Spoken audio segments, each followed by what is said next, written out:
Welcome to Paperweights, the podcast where two self-proclaimed gym rats and shooting enthusiasts delve into the world of literature with a sprinkle of humor. Although their biceps could crush a walnut, don't let that intimidate you. They also have a nerdy side. Mike and Brandon have a voracious appetite for reading, particularly in the fantasy genre, and they want to share their passion with you. So grab your protein shake and your favorite novel and join us for a humorous and insightful journey into the world of books with Paperweights. Hello, welcome to a special short stack edition of the Paperweights podcast. I'm your host, Justin, and today we'll be discussing the first book in the Throne of Glass series by Sarah J. Maas, titled Throne of Glass. This is a follow-up to the prologue book, Assassin's Blade, that you can check out if you haven't seen my short stack on that.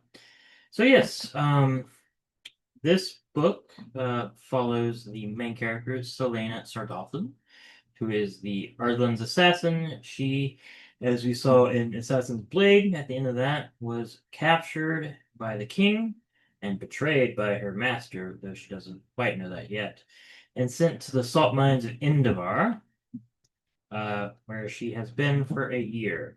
That's where this book picks up. She is basically sought out by the Prince of Arden, Dorian, and his captain of the guard, which is Kale Westfell. And yes, so they seek her out because the king is having a competition to choose a champion, which will be his like assassin and just a raw champion, to do his bidding for like a total of like 4 or 5 years, after which if she wins, she'll be free to go and her crimes will be wiped clean. And the rest of the nobles have also picked their own champions, and there's going to be a giant tournament in the capital city of Rifthold to see who's champion. So she ends up going to Rifthold. We learn, more about Dorian, and then I'll get to the character section after I finish the brief summary. So what basically happens in the book, and I'm not going to spoil any future books, but I will talk full spoilers about Assassin's Blade and this book. So if you haven't read Throne of Glass, please come back when you have. Basically, they go to Rifthold. They have a series of tests where she is passing. She There's this one champion named a potential champion named Kane, who seems to be her main competition. And while that's happening, she's also getting closer to Dorian and Kale in a kind of a love triangle-esque fashion. As Kale is the captain of the guard, he's initially mistrusting of her, and they start training every day to get her up to strength because she's been in captivity, and they start getting a closer bond. Anyway, while this is happening, a princess from Elway, which is in the continent and is technically conquered by Ardlan, but nevertheless has retained some political power. The Princess Nahemia comes into the castle, and she is initially very mysterious throughout most of the novel, and we hear that Elway is one of the places in the continent that still has rebels, and a further rebellion is still happening during this time of conquest. Once again, this world magic has been stripped from this continent. There's some means we don't know what. So there's no magic yet in this capital. We do get some hints of Fae, like Selena's visited by some the little folk, little like pixies and sprites that leave her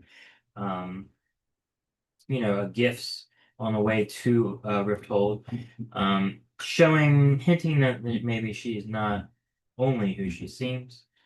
Um, while this is happening, Selena strikes up a friendship with Nehemia, partly because she can speak her language, and she acts as her translator, even though we find out later that Nehemia can speak fine, and it's been a ruse this entire time to get more information. Anyway, the as the tests keep going more and more, uh, it seems like Dorian is more and more infatuated with her, and she starts warming up to both the prince and Kale, as long and with Nahimi.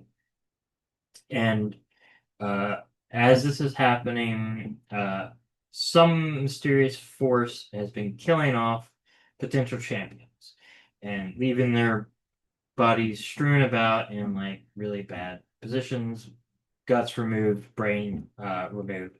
And it's a mystery about what is happening, and she's trying to find that. Around the same time, she is visited by a dream from the ancient Queen Elena, who gives her a task to kind of figure out what this evil is and to become the king's champion. She ends up finding where her grave is and like a magic sword and some cool stuff. Uh, anyway, uh, basically, it all comes to a head. There's this,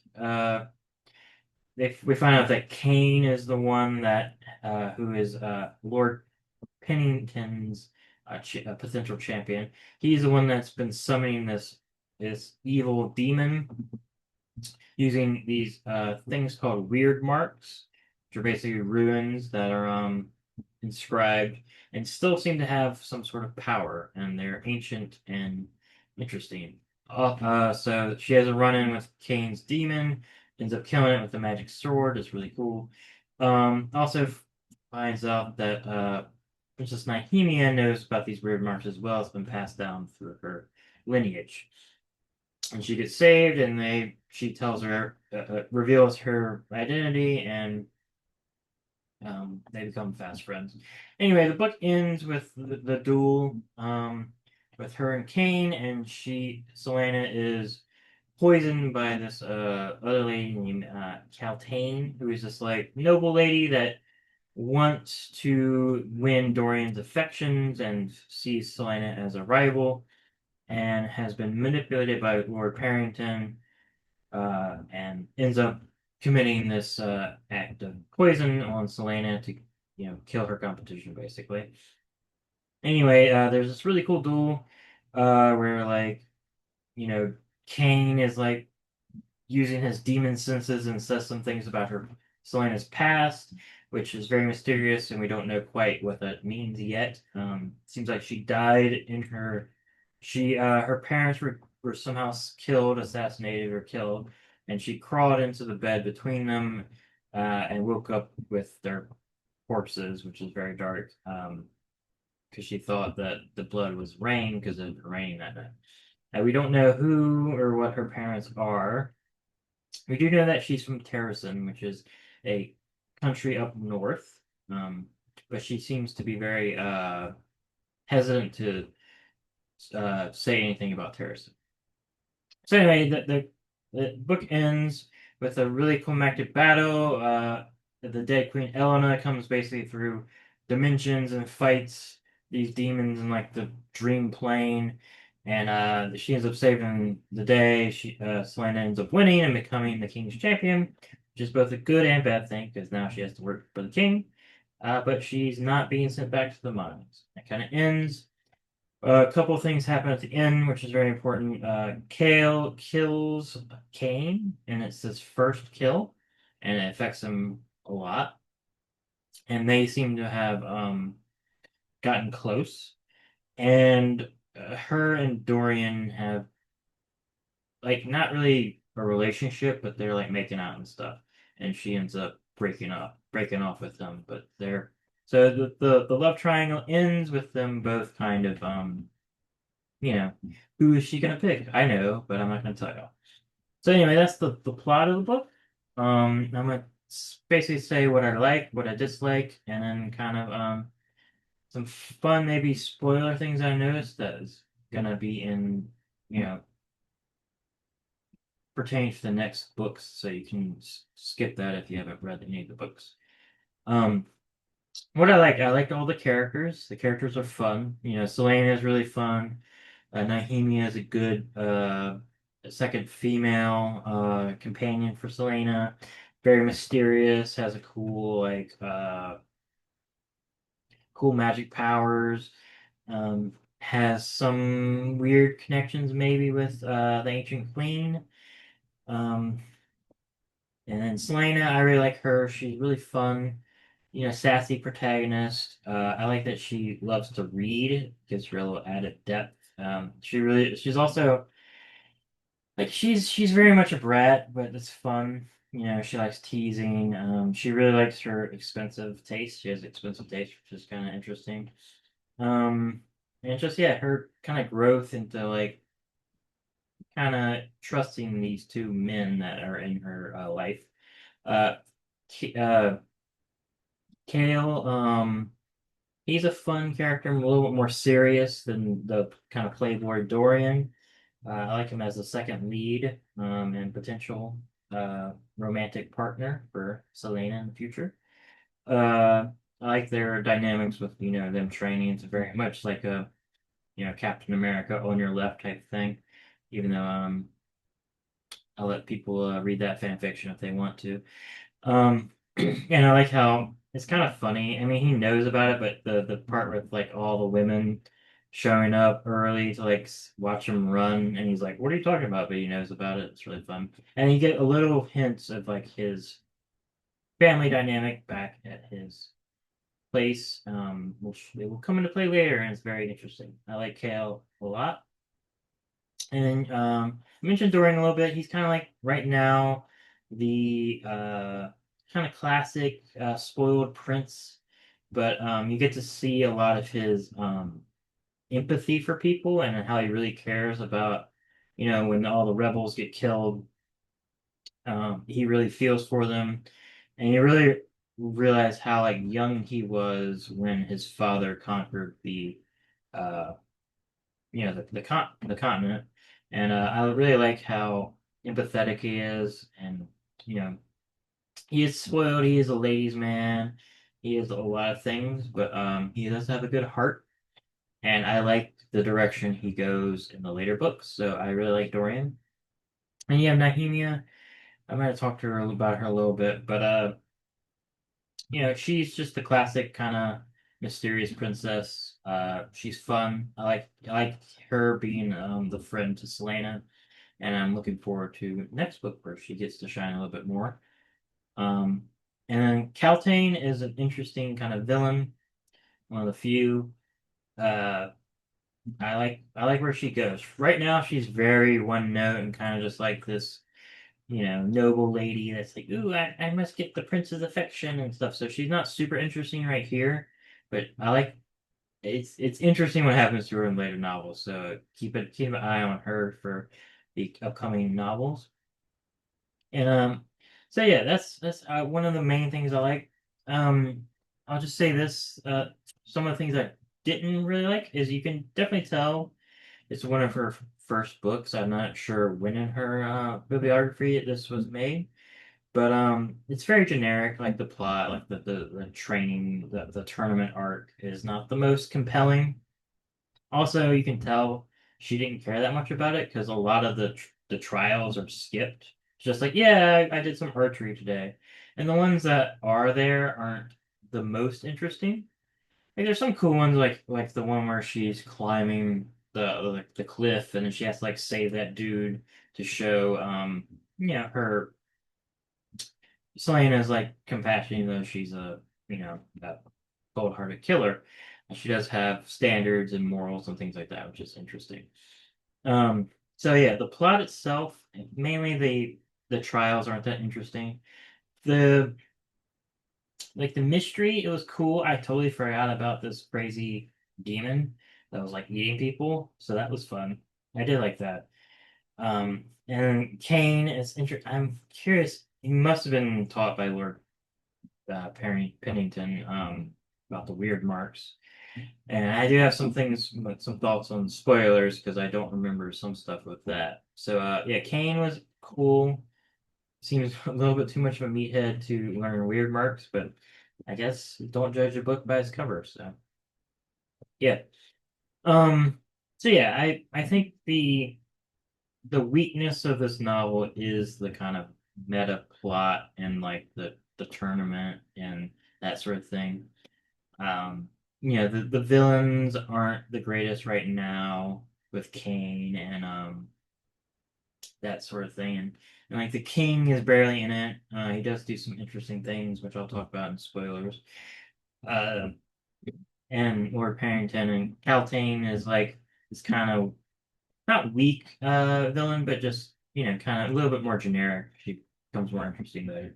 But anyway, so that's kind of what I think about Throne of Glass and relationships and all that sort of stuff.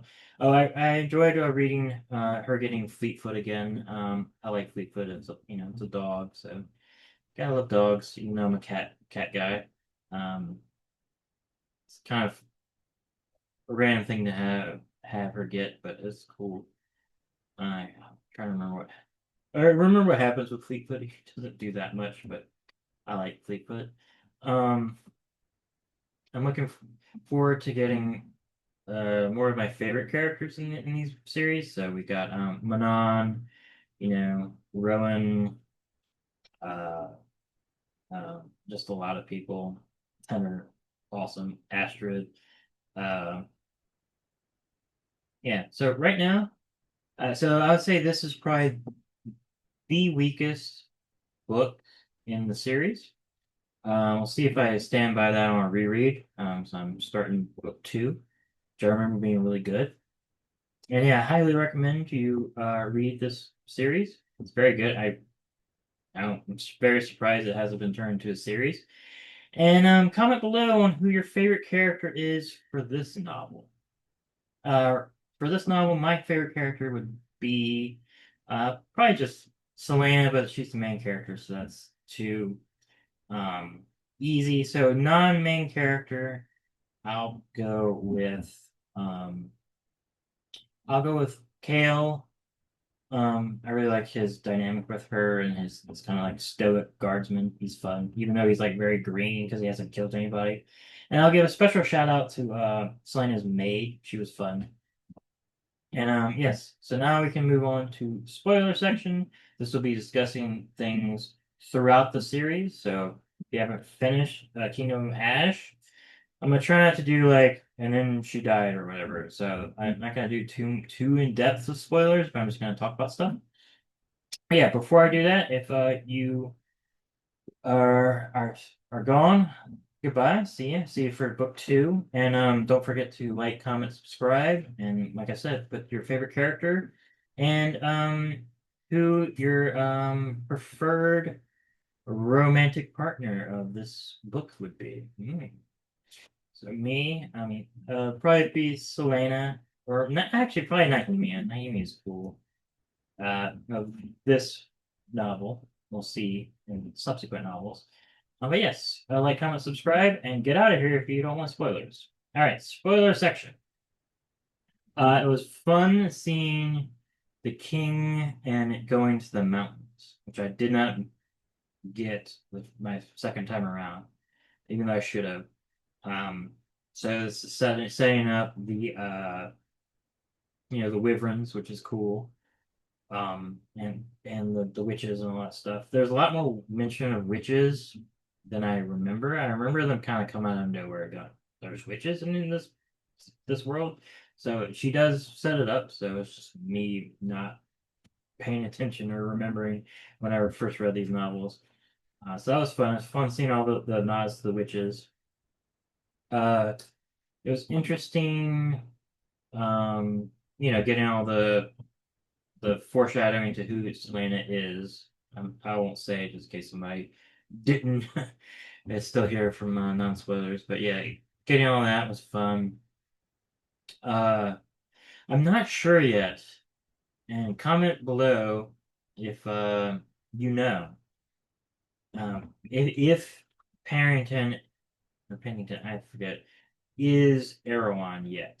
I don't think he is. He doesn't feel as like benevolently evil. He does have the ring though, and the king definitely is whatever he is. I can't remember if he's a prince or a king. I don't think he's a king. I think he's just a prince, a Valg prince. If you need clarification. So I was really interested in kind of learning more about Parenthood. He definitely has some powers. Maybe he's just like hiding it because his plans aren't in fruition yet. So yeah, that's definitely gonna be something to watch out and see. It was fun seeing the black rings before people let's reveal what they are and seeing the gargoyles, which was fun, knowing what all that stuff is and seeing it all being kind of set up. Seeing teases of Elena and Selena and Nihemian, all their uh trials and tribulations that are gonna be ahead. I should just say stuff, but I kind of don't want to do spoilers in case people are watching, even though this is in the spoiler section. And I don't really need to just like spell it out quite yet. So yeah, it was fun seeing all those connections and the way this book, yeah, as much as it's kind of generic and things like that, it does set up a lot of stuff nicely. It is still so funny to me that she introduces the main romantic partner in book three, and this just kind of like love triangle is just kind of fun. It is fun seeing like Dorian happy, because he gets so miserable in the later books for obviously good reasons. Um, and like Kale and stuff, they're just kind of like, oh, they're so young and innocent. Things haven't gone bad for them yet. But anyway, that's enough rambling. Love this book. I'd probably give it, if I was gonna give it stars, probably 3.5 to 4 stars. The lower end on the Throne of Glass, I think her reading this and reading Assassin's Blade, I think Assassin's Blade is better written. But this is not a bad book by any means. It's still fun. It's just I like all the other books, but I usually skip this book when I reread it because it's fun. But yeah, looking forward to reading book two and talking to y'all later. Like, comment, subscribe, and I'll see you in the next time. Bye.